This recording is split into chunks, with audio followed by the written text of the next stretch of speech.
Mira, fíjate que Coño. esto ahí quedó bien. Ahí quedó perfecto. No, pero estás demasiado. Ahí quedó perfecto. Cuando subes la voz es que se cae la vaina. Pero no, son temas complejos, ¿no? Bueno, mira, Bueno, fíjate, de repente tiene una lesión vascular. Entonces, Uy. ¿qué ventaja me da Un qué blooper. ventaja me da la tomografía?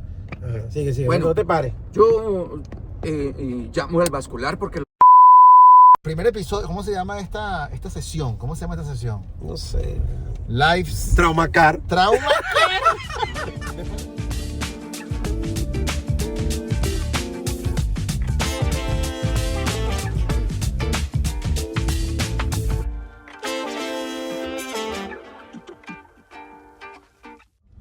Bueno, aquí estamos. Estamos llegando aquí, ya estamos saliendo del aeropuerto. Aquí tengo la Condor 1 y Condor 2. Así que en los preparativos para este nuevo curso. ¿Cómo está la vaina? Coño, ¿Cómo estuvo el vuelo? Estuvo bien. No puedo decir nada de que tuve una ayuda farmacológica para dormir, pero estuvo bien. O sea que tenía dos 350, uno a cada lado. Napo no tuvo ayuda farmacológica, sino etílica. Eso también es bueno. Para eso. la uva Una uva fermentada. Sí. Eso es correcto. Pero ¿te El gusta? trastecito de café, Sí. mejor aún. Pero, Napo, ¿cuántos vuelos agarraste tú? Perú. No, Panamá, Ah, como 2 horas 20, 2 horas 40 de Guatemala a Panamá, como 6:30 para acá. lejos. Pero Bueno, está el peor vuelo tuyo, más ¿no? largo que tiene Iberia es Madrid-Santiago de Chile. No, hombre. 14 horas, ¿no? El vuelo más largo. Bueno, fíjate, tú sabes que ahorita estaba yo hablando con Napo, interesante, porque para aprovechar aquí, hay que aprovechar todos los momentos. Y estábamos hablando, porque yo he escuchado a Napo últimamente como que le está haciendo, le está dando mucha importancia al tiempo que se tarda en determinada maniobra, Ajá. ¿no? Porque yo te escuché, Napo, que dijiste, ¿cuándo fue que dijiste algo de que eso se tarda mucho tiempo? Y es verdad, a veces uno no se da cuenta que tú estás operando, estás con la ansiedad de que el paciente está grave y no te estás dando cuenta del tiempo que técnicamente estás perdiendo. O bueno, o invirtiendo, porque evidentemente estás haciendo algo en beneficio del paciente. Entonces Napo me decía un poco del tiempo del clampeamiento de la aorta en el hiato, del tiempo en hacer un CATEL, del tiempo en hacer un Mattox. Coño, refresca un momentico eso, Napo, de lo que estábamos hablando ahorita. Es que, fíjate que, bueno, el punto es que si vos tenés un paciente crítico, necesitas clampear la aorta en cuánto tiempo. Ya, tiene que ser, ¿no? Entonces la costumbre, bueno, lo que más estamos acostumbrados a nosotros es al clampeamiento en el paciente muy crítico a través del tórax, que uno lo hace Que toma poco tiempo. 50 segundos, Que toma un poco minuto, tiempo, ¿no? sí. Yo le estaba diciendo a Pablo que durante el tiempo de la residencia yo hice la práctica del clampeamiento aórtico diafragmático y lo dejé de hacer porque es muy complicado. Exacto, clampeamiento de la aorta a través del abdomen. pero yo creo que ahí claro, eso muy, tiene- muy, Ajá. muy complejo, te digo, en un paciente obeso yo te diría Exacto. casi que imposible. Bueno, Napo, ya, pero muy te digo, poco entonces práctico. voy a ir al otro lado. Pero en, bueno, el, mira, en el paciente tienes- delgado, que son Sí. casi la mayoría. Tampoco es tan fácil. No, bueno, no es tan fácil, Ok. pero coño, se lleva un Pero poquito. mira, Ajá. tienes que pasar por todas las opciones y por todos los caminos. Y tu gente tiene que entrenarla, ¿no? O sea, tienes que tener el armamentario para saber cuánto tiempo. Pero lo estoy midiendo ahorita en el paciente que lo permite, ¿no? Un traumatizado que no esté tan mal. Bueno, vamos a hacer la práctica de ver en cuánto tiempo llegamos a la aorta. Y le decía a Pablito que hicimos la medición en un paciente delgado, paciente tranquilo, sin mucho sangrado, entre 12 a 14 minutos para llegar a la aorta. No, Es muchísimo. Entonces ves 14 minutos para un paciente la contraparte, ¿no? Que te dicen los artículos, mira, clampea la aorta a través del hiato diafragmático y todo el mundo dice sí. Y se van a topar, se van a estrellar la primera vez en esa aventura del clampeamiento aórtico. Pero creo que es importante irlo practicando. Si uno lo practica, yo creo que muchas veces, mira, tengo que decir que podría hacerse la mitad del tiempo. Aún así es demasiado. Ajá, 7 minutos. Entonces fíjate esto, entonces ¿Te acuerdas que en el curso de destreza quirúrgica, en la parte vascular, sale un video muy bueno de Guillermo Barilaro Poniendo el haciendo puño, la poniendo presión el en el puño. puño? Entonces tú dices, Mm. bueno, quizás hacer la presión en el puño, o sea, evidentemente es mucho más rápido y por lo menos te va a dar un tiempo. Entonces, Claro. Y que al final si tú vas a clampear la aorta porque está sangrando abajo o qué sé yo, la lesión te está permitiendo un clampaje como el del puño, pues, porque si es una lesión destructiva el tipo no va a llegar. claro. Pero si es una lesión que de repente tú tengas que poner algunos puntos o qué sé yo creo que el puño, que no es completamente efectivo, pero bueno, efectivo es en rapidez de repente, en la Claro. conclusión, te permite hacer lo que vayas a hacer. Sí, pero bueno, lo que te decía es la contraparte, ¿no? Porque uno lee muchos artículos y en todos los artículos te ponen, y la Mattox, por ejemplo, y todo el mundo dice, yo he hecho 25 Mattox, 26, y realmente la gente no termina haciendo Mattox, lo que termina es haciendo un levantamiento del colon izquierdo y ya. Hablando del línea colon medial, izquierdo. La sí. verdadera Mattox, cuando vos le ves el alma al paciente, porque realmente le estás viendo el centro Sí, del cuerpo, Claro. o sea, llegas hasta ahí, con una verdadera Mattox, miras Totalmente. la columna, miras cómo sale la mesentérica, cómo estás, porque la Mattox es para la mesentérica, no es para la aorta. Claro, pues, y ahí Realmente. también o sea, las fotos que la gente puede publicar o algo son o cadavéricas, ¿verdad? Sí, Donde, bueno, sí. se hace con calma y tal. Pero bueno, entonces te enseña muy Ajá. liberalmente, mira, clampea Sí, por aquí la está. Mattox, y es también complicado, muy tardado. Yo quiero rescatar dos cosas de lo que tú estás diciendo de la broma de Mattox, que todo el mundo dice que hace Mattox, lo que tú dijiste es cierto. Es primero la complejidad del procedimiento como tal, porque técnicamente tienes que Levantar el vaso, voltear el riñón. todo. Todo. Sí. Y segundo, algo que tú acabas de decir, Napo, ¿cuánto tiempo te lleva hacer eso?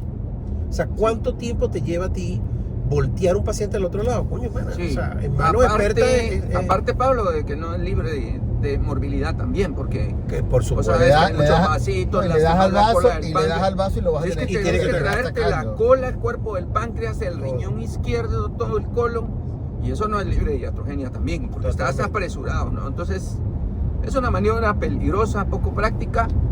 En algunas circunstancias, con una persona bien entrenada podría hacerse. Y Bueno, también que tenga, en APO te puede ayudar el hematoma retroperitoneal de la zona 2 que te lo izquierda. diseca. Hay un caso que está en el curso, no sé si es la clase de laparotomía o no sé, que hay una maniobra de Mattox que hice en un paciente que tiene un hematoma retroperitoneal de la zona 2 izquierda. Entonces, claro, el hematoma te hace hematodisección, te ayuda.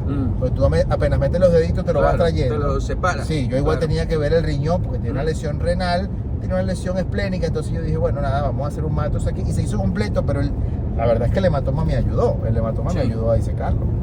Y la otra cosa que dijiste que me llamó la atención, Napo, era también que hiciste alusión al tiempo que te tardas en hacer un catel, por ejemplo, Sí. o hacer un coger, que Claro. realmente son maniobras mucho más sencillas y te lleva más tiempo. Háblame un poquito de eso del tiempo. Sí. Entonces, como estamos hablando niveles de clampeamiento y cuáles son los objetivos.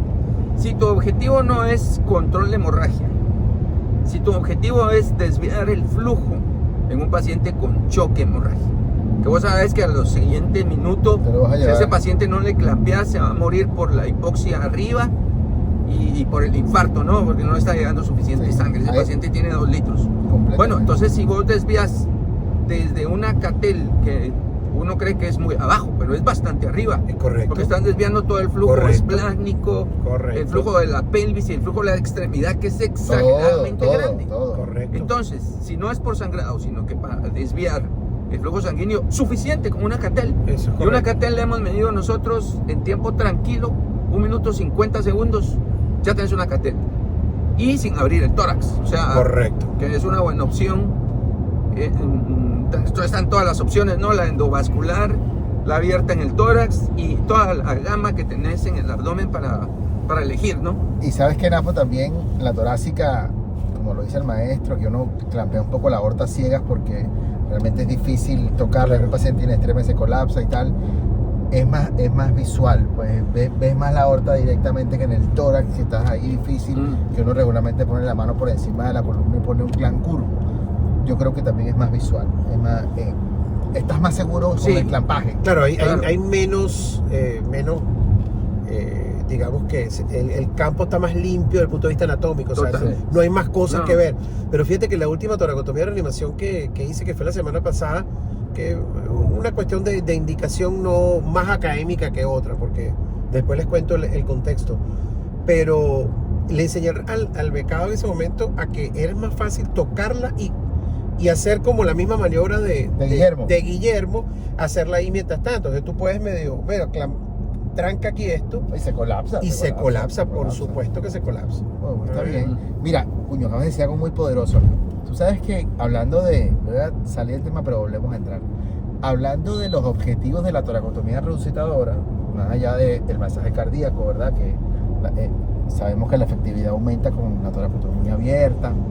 La redistribución no solamente para el cerebro, porque claro, es importante que tú vayas a operar a un paciente que neurológicamente luego pueda responder, ¿verdad?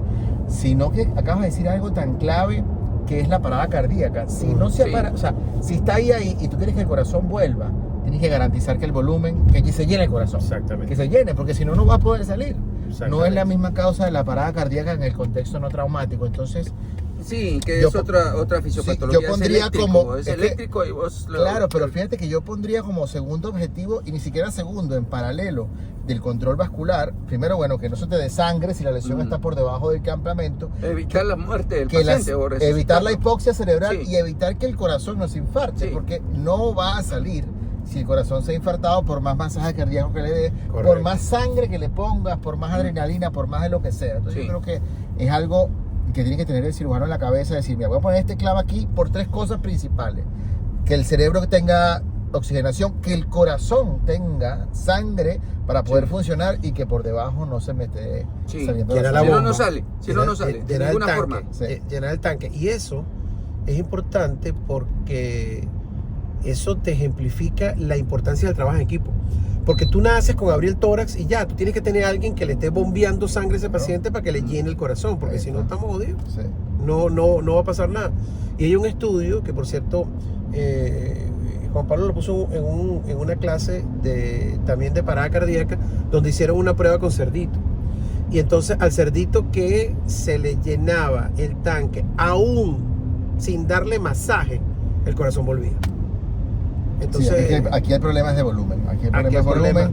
O sea, tú puedes dar un buen masaje. Fíjate que como todo esto es como un péndulo, ¿no? La medicina es un péndulo, va y viene. Aprendemos, desaprendemos, vamos para la izquierda, vamos para la derecha. Y ahorita hay otra controversia, también otra puesta en discusión. Si ustedes se han dado cuenta que hay mucha tendencia otra vez a utilizar aminas vasoactivas tempranamente en el paciente, precisamente para lograr esos objetivos, ¿no? Y choca un poco con lo que hemos aprendido de hipotensión permisiva, y que hay que permitir que el paciente esté hipotenso, ¿no? Pero esa hipotensión, ¿cuánto es lo permisible? Porque se confunde el concepto y no estamos hablando de choque. ¿Y para qué paciente? Sino que hipotensión permisiva. Es un término que yo creo que es una técnica que se debe utilizar, pero con mucha precaución. Pero fíjate que en esos casos, Napo, de vasoplegia severa, que pasa en el paciente con choque hemorrágico y pasa en otros tipos de choque, más o menos la explicación fisiopatológica que se le da al uso, quizás no de entrada, porque sabes que de entrada es volumen, cerrar la llave, dar masaje, es devolver esa poca cantidad de sangre o esa sangre que está en la parte periférica. O sea, dependiendo de la mina que tú usas, por supuesto, generas ese efecto que quieres que esa sangre que está llegando a las extremidades, que no quieres que esté ahí, se vaya a la circulación central. Porque también si tú tienes un corazón hiperddinámico, porque va a estar hiperdinámico, porque está en choque, si lo sacas y tal, mira, tiene una arritmia, tiene una fibrilación ventricular, tiene una taquicardia ventricular, la mina vasoactiva puede complicarte, te pone un corazón eléctricamente que no funciona. Sí, por eso tiene su momento. Hay que escoger qué momento. Yo quiero hacer una pregunta a ustedes acá que es muy interesante, porque pareciera que la tendencia es, porque uno se crió en la época de que aminas vasoactivas en un paciente con choque hipovolémico contraindicado. Sí, claro. Pero hay cierta tendencia que no son tan malas, un poco lo que dice Napo, no, hay que escoger el momento para usarla. ¿Ustedes quieren que le pase a las aminas lo que le pasó al torniquete, que sí, muy bueno, satanizado, ahora sí se puede usar? ¿Qué piensan de eso? ¿Creen que definitivamente no? Yo creo que definitivamente, o sea, hay muy poco blanco y negro en lo que nosotros hacemos, Pablo. Ajá. Y yo creo que las aminas vasoactivas son un ingrediente más que tienes que tener ahí, Ajá. como dice Guillermo, en la mochila. En la mochila. Mételo en la mochila, porque hay pacientes donde están, por ejemplo, que ya le has puesto todo el volumen que ha perdido y todavía está en un estado de vasoplegia. Y eso no es que va a pasar en 6 horas, 8 horas, sino que pasa en la primera hora. Que le has activado el protocolo de transfusión masiva, que ha tenido 3.000, 4.000 cc de sangrado. Claro. Y ya lo has repuesto, ya has repuesto la volemia. Y es un paciente que no responde porque está en un estado de vasoplegia. Un Ok. estado de inflamación tan grande y de vasodilatación periférica tan grande que no responde a más nada. Yo creo que ahí ayudarlo con drogas. Sí, mira, yo me gusta siempre la analogía, ¿no? Y, veo a este paciente crítico como el precipicio. Ustedes me han visto que Sí. en algunas charlas lo pongo, ¿no? Una imagen dramática ahí de un tipo que se está cayendo al precipicio. Y el plan es ese, justamente darle la mano a la persona, a la víctima, antes de que se vaya al precipicio. Y ahí, precisamente en esas, porque son maniobras de salvataje, está el clamp aórtico, ya sea endovascular o por cualquier vía, el uso de aminas, e incluso choca con estos conceptos. Fíjate, la resucitación que aprendimos también, que primero hay que cerrar la llave y después, hasta que está cerrada la llave, transfundir. Ujú. Pero ahorita hay un poquito de discusión también con el grupo de Duquesne, Ajá. que están haciendo transfusión prehospitalaria, transfusión en la calle, y no está cerrada la llave. Entonces, como que el péndulo está cambiando, está yendo hacia el otro lado y no sé dónde se va a quedar el péndulo. Ujú. ¿Se va a ir para el otro lado o vamos a desaprender o qué va a pasar? Pero vean qué interesante que las tendencias, porque ya llegamos a un punto en que no se ha conseguido más sobrevida. Se paró Exactamente. ya con todo lo que se tiene, no se ha conseguido más sobrevida, que es lo que se quiere. Ujú. Entonces, en afán de eso es que está cambiando el péndulo y se está tratando de utilizar todas estas maniobras antes de que el paciente caiga al precipicio. Creo que ese es el plan. Totalmente de acuerdo. Hay dos cosas que quiero resaltar, sobre todo los estudios de Duquesne. Pero no empujarlo tampoco, ¿verdad? Lo que vos decías. Claro, No empujarlo al precipicio. Claro, hombre. Jalártelo. Mira, Napo, la última vez que nos vimos en el Panamericano, que Juan Carlos dio una conferencia que se le quedó la maleta, por cierto, como a mí. Ah, fíjate. Y Ahora- tuvo que ir a comprar ropa. Bueno, así que vamos te a darle, toca- pues. sí. ¿Me puedo poner la tuya? Napo? Pues no creo que te quede. A ver. Bueno, el hecho es de que él habló un poco de cuáles eran los elementos que más habían significado en los últimos 10 años, si mal no me recuerdo, una diferencia para la sobrevida. Mm, El torniquete, mm. que en el prehospitalario. El tranexámico, Sí. que bueno, se sigue diciendo 30%. que no hay nada nuevo. Nada, habrá gente todavía que no lo pone, Sí, quizás sí. porque no la tenga o qué sé yo. Mm. Y yo le voy a agregar una, y es el factor humano. Porque Mm. bueno, aquí uno habla de que si, mira, puedo trabajar en un hospital que no tengo sangre, no tengo sangre disponible, o el tranexámico no está en el prehospitalario, está bien. Pero lo que siempre tiene que haber es un cirujano de emergencias que sea capaz de hacer un control rápido de la parte vascular, que no pierda las prioridades y sepa que cuando llega un paciente con un abdomen, con un balazo y está sangrando, no tenga que estar ahí jugando con la reanimación, sino ir lo más precozmente posible a hacer control de la hemorragia porque estás en el sitio. Es decir, Claro. hay que saber sí o sí hacer una toracotomía de resucitación, sí o sí hacer un Pringle, hacer un coger y buscar la manera de cerrar la llave. Y tener el chip metido en la cabeza del el setting del paciente con trauma. O sea, que este paciente es distinto y que merece cosas distintas. Fíjate, quiero comentarles este ejemplo que me pasó. Hace unas semanas me llaman de pediatría porque venía un niño con una herida en tórax. Mira, tengo un inciso. Este tú no llegas hasta dónde. Está largo, ¿no? No, lo que pasa es que está un poquito de tráfico. Tenemos pero- como 15 minutos. Sí, sí. Pero tú quieres ver la luz al final del túnel. No. Ah, bueno, entonces quédate callado. Quédate callado y ya está. Entonces, me llaman de pediatría por este niño que llega, había sospecha de que un arma blanca en tórax, sospecha de que tuviera lesión de subclavia. ¿Qué edad? Tenía 6 años. Chiquitico. No, niño. Chiquitico. Y entonces lo llevan, vamos a ver, nosotros tenemos una excelente relación con el servicio, con el equipo que nosotros, inclusive ellos rotan con nosotros, los cirujanos pediatras, y estaba una de las muchachas excelente. Nos llama y vamos al equipo a ver al paciente y lo primero es, el paciente trasladado en helicóptero de otro hospital. Lo primero que nos encontramos es un paciente intubado, bien, con droga vasoactiva. Y le habían colocado, ¿cómo se llama? No sangre, no tenían sangre, le habían colocado mucho cristaloide. Entonces, claro, exacto, un problema en el tórax. Tubo de tórax, tenía un drenaje de 300 cc, que por un niño ese es el otro problema. Para un niño es mucho. Sí, 80 cc por kilo es la bolemia. Ajá, pero igual, dijimos, el chamo estaba relativamente estable, aunque no lo puedes decir porque tiene amina, pero por lo menos estaba en buena tensión, con tendencia un poco a la hipertensión, y le dijimos, mira, bájale esa droga porque eso no está haciendo bien. Pero el cuento corto que te quiero llevar es que ustedes saben que el 90% de las heridas en el tórax no tenía afortunadamente lesión vascular, sino una lesión pulmonar. El 90% se resuelve con el tubo y ya. Claro, ya está.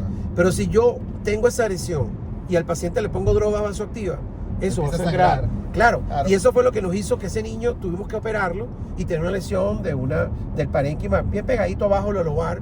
Pero yo insisto, quizás si no hubiese tenido droga vasoactiva, ese paciente hubiese evolucionado como la mayoría de los pacientes con tórax. Entonces, sin darse cuenta, ahí lo empujas al precipicio. Exactamente. Es que con el mismo instrumento, dependiendo del momento, es correcto. vas a empujarlo o puedes darle la mano. Claro. Y miren, algo interesante de esto. Hay que estar ahí. A ver, algo interesante de esto. Me encanta lo del tiempo. Quiero poner en la mesa de discusión. Es. Bueno, en el carro de discusión, no estamos en la carro mesa. de discusión. En el carro de discusión. Solo café nos hace falta. No, café no, po. Sí. ¿Cómo te has suavizado, vale? Coño, porque aquí no se puede tomar cerveza porque estamos manejando. Tú no podrás tomar. Ah, bueno. Perfecto. Pero mira, algo que es un poco preocupante, o por lo menos a mí me preocupa, es que en los centros que tienen mucho recurso, en los centros modernos, Europa, Estados Unidos, algunos lugares, probablemente tu centro, Pablo, que tienen imágenes tan prontas, el cirujano que se está formando con cierta tendencia a no operar nunca si no tiene imágenes. Es correcto. Y eso creo que tienen que tener, y vos que estás en Europa también, Sí, has correcto. visto Ahí se esa correcto. tendencia. Hay ABCT, Yo, ABCT tomografía. Quizá porque vengo de un lugar austero, tenga tanta Pero nosotros nos criamos en un lugar tanta austero. influencia, pero yo sigo teniendo claro. estando en el lugar austero. Claro. Y quizá por eso fui creado a la antigua y sigo estando en la antigua. Sigo estando a la antigua porque no tengo el recurso de una tomografía. Yo me tardo 35 minutos en hacer una tomografía. Claro. Entonces, impensable pasar por el tomógrafo. Y quizá por eso es que yo tengo esa tendencia y lo veo con cierta preocupación que la gente se está yendo al otro lado. Que si no tienes una imagen, no operas a ese paciente, si no tienes imágenes. Entonces, debe de haber también un equilibrio. Un equilibrio para que la imagen te sirva en el paciente ¿Y sabes qué, adecuado Napo? para jalártelo. Acabo de recordar una lámina del curso MIP, ¿te acuerdas? Que decía, cuando íbamos a hablar de imágenes, decía, ninguna imagen reemplaza el examen físico, por excelentemente que sales sea. tú ahí, Quique, viendo una tomografía digital. Pero mira, que es vital. Pero se está perdiendo eso. No, claro que no hay examen está físico, hay examen tomográfico. Sí. No te digo que no. Por lo que, ¿sabes por qué lo retomo? Por lo que vos decías, donde hay un cirujano, ¿ya? Donde hay un cirujano, pero un cirujano clínico. Claro. No un cirujano robótico. Y eso hay que tener precaución. Sí. No se puede perder. Se ha perdido mucho la clínica. Yo creo que es más, los estudios de imágenes, o sea, los estudios que se han basado en eco, se han basado en tomografía, muestran la cantidad de errores que se ocurren leyendo una tomografía o interpretando un eco y tienen que ver con no relacionarlo con la entidad clínica. Es decir, cuando el cirujano, cuando el urgenciólogo, cuando el médico que atiende al paciente en la urgencia va y analiza la imagen sin ver el paciente, la posibilidad de error es altísima. Entonces, moraleja, no es que no vas a ver la imagen, que si la tienes disponible, maravilloso. Sí. Que si el paciente lo permite, maravilloso. Sí. Pero nunca, es un consejo de pelo blanco, nunca veas una imagen antes de ver el paciente. Y allí la importancia del comentario que termina todo informe del radiólogo, que es uno correlacionar con la clínica. Y es que tiene razón. Te lo está diciendo. Coño, mira, tiene razón. O sea, tú estás viendo. Además, no hay nada más, lo que tú estás diciendo es importante, no hay nada más beneficioso para el paciente que tú tengas una conversación de repente con el imagenólogo y mira, yo estoy pensando en esto. Y por eso hacemos tanto énfasis en el curso de hacer el ejercicio de qué crees tú que tenga este paciente. Claro, visualmente, aquí, ¿cómo te imaginas tú? Ajá. Mira, ¿te acuerdas que en el Llanito, en el Llanito de Napo, Sí. en una tarea del residente, cuando pedían un TAC, pedían lo que sea y tal, ir a discutir la tomografía con el radiólogo? Ujú. Entonces tú primero leías tu tomografía, pues te la daban impresa antes de informarla. Ujú. Tú la buscabas y la ponías ahí. Y yo llamaba, Pablo, mira, vamos a ver la tomografía. Y la veíamos, ¿te acuerdas que las ventanas eran tenían como un ángulo de 45 grados? Entonces las poníamos en las ventanas y se usaban como negatoscopio natural. Sí. Porque entraba la luz y uno leía. Entonces, bueno, uno, dentro de lo que iba sabiendo y tal, decía, mira, tiene líquido libre, parece que tiene esto, que tiene lo otro y tal. Dale, ve y discute la tomografía. Entonces ibas, bajabas al servicio de radiología y te sentabas con el radiólogo, con los residentes de radiología y con el radiólogo que era el adjunto. Y empezabas a discutir. Y ahora que dices eso, qué difícil era ver, ahora que lo que tú tienes la posibilidad de siempre verla en pantalla.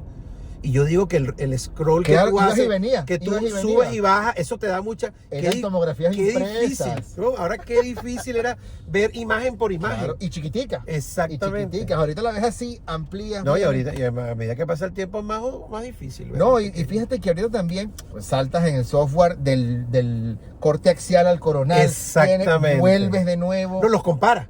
Claro, Pone los dos. Pones uno al lado del otro. Ahora, mira, y yo estoy pensando otra cosa. Y qué interesante que estemos aquí porque quizá tengamos el mismo punto de vista, pero estamos en Situaciones entornos, distintas. en entornos totalmente distintos. Fíjate, Pablo, porque, a ver, la utilidad que para ustedes, para vos en Europa y para vos aquí en tu centro de trauma, tiene la tomografía, no lo tiene para mí. Porque la tomografía me va a decir a mí, bueno, fíjate, de repente tiene una lesión vascular. Entonces, ¿qué ventaja me da la tomografía? Ajá, sigue, Bueno, no te pares. Yo llamo al vascular porque lo tengo aquí a la vuelta, ¿no? Lo tengo enfrente, llamo al vascular. Embolización selectiva, que vos la tenés. La utilidad es el siguiente Pero paso. yo me pregunto, fíjate, pónganse ustedes en mis zapatos. Si yo no tengo el vascular, no tengo embolización selectiva, no tengo más recurso que el bisturí y el cirujano que está enfrente, que tanta ventaja me da a mí, en mi entorno, hacer tomografía. Voy a lo siguiente. Claro. Yo voy a hacer el estudio porque me va a dar una ventaja y me va a dar el saber. Te va a dar un qué beneficio herramientas, adicional. sí, Exactamente. claro, Te va a dar un qué beneficio adicional. herramientas y qué personal cuento. Pero si estoy en austeridad, Si te falta una parte. en te recurso falta. humano, estoy solo yo con mi equipo, ya no tengo más nada, la tomografía no me va a cambiar tanto. Claro, Napo, pero mira, Absolutamente. o sea, te faltaría el tratamiento endovascular, porque claro, eso se Claro. define así, Y pero el vascular, porque vos en España tienen el vascular para llamarlo, ya Para solo llamar. lo llamás ya. Pero yo tengo un vascular para 1200 camas. O sea, él nunca va a estar. Claro. Entonces, ¿qué ventaja mira, fíjate que Coño. tiene esto, ahí quedó bien. Ahí quedó Tiene perfecto. esto en- Napo, pero estás Ahí quedó perfecto. cuando subes la voz es que se cae la vaina. Pero no, son temas complejos, ¿no? Que Bueno, mira, implican mucho dónde estamos- estés, ¿no? yo creo que estamos bien porque llevamos, aunque no lo crean, llevamos 27 minutos y esto quedó como un podcast adicional que vamos a poner en Eso hay el que publicarlo trauma. pronto, ¿viste? Esto hay que publicarlo de una vez porque esto está ocurriendo en el preciso momento. Así que Espontáneo. despidámonos porque estamos entrando aquí, vamos a desayunar porque a esta gente tengo que darle comida porque lo que le toca es candela pura. Mira, primer episodio, ¿cómo se llama esta sesión? ¿Cómo se llama esta sesión? No sé. Lives Traumacar. Trauma Car. Después le vamos a hablar lo que es el Trauma Car. Exactamente. En el primer capítulo creo que vamos a El Traumacar. primer capítulo del podcast. ¿eh? Bueno, este es el verdadero Traumacar. Bueno, entonces nos vemos ahora. Eso. Bueno. Listo.